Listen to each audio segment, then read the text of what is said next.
தேவன் தன்னுடைய திட்டத்தை நிறைவேற்ற சாதாரணமான ஒருவரை கூட அசாதாரணமாக உயர்த்துவார். அவளின் பெயர் எஸ்தர். தேவனுடைய கிருபையால் எஸ்தர் பாரசீக தேசத்தின் ராணியாக உயர்த்தப்பட்டாள்.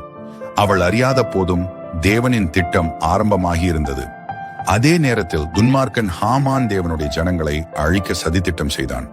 மொர்தெகாய் எஸ்தரிடம் சொல்லினார், நீ இப்போது மௌனமாக இருந்தால் விடுதலை வேறு இடத்திலிருந்து வரும். எஸ்தர் பயப்படவில்லை. அவள் உபவாசித்து ஜெபத்தில் தேவனை நாடினாள். உயிருக்கு ஆபத்து இருந்தாலும் எஸ்தர் விசுவாசத்தோடு ராஜாவின் முன் சென்றாள். ராஜா அவளை கண்டபோது தங்கச் செங்கோலை நீட்டினார். தேவன் அவளுக்கு தயவு காண்பித்தார். எஸ்தர் தைரியமாக உண்மையை சொன்னாள். தீமை வெளிப்பட்டது, நீதியே வென்றது. தேவனுடைய ஜனங்கள் காப்பாற்றப்பட்டார்கள். சோகமாயிருந்த நாள் சந்தோஷமாக மாறியது.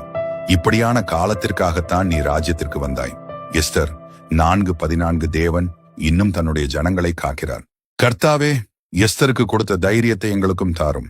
எங்கள் வாழ்க்கையிலும் உமது திட்டம் நிறைவேறட்டும். God bless you and your family. Amen.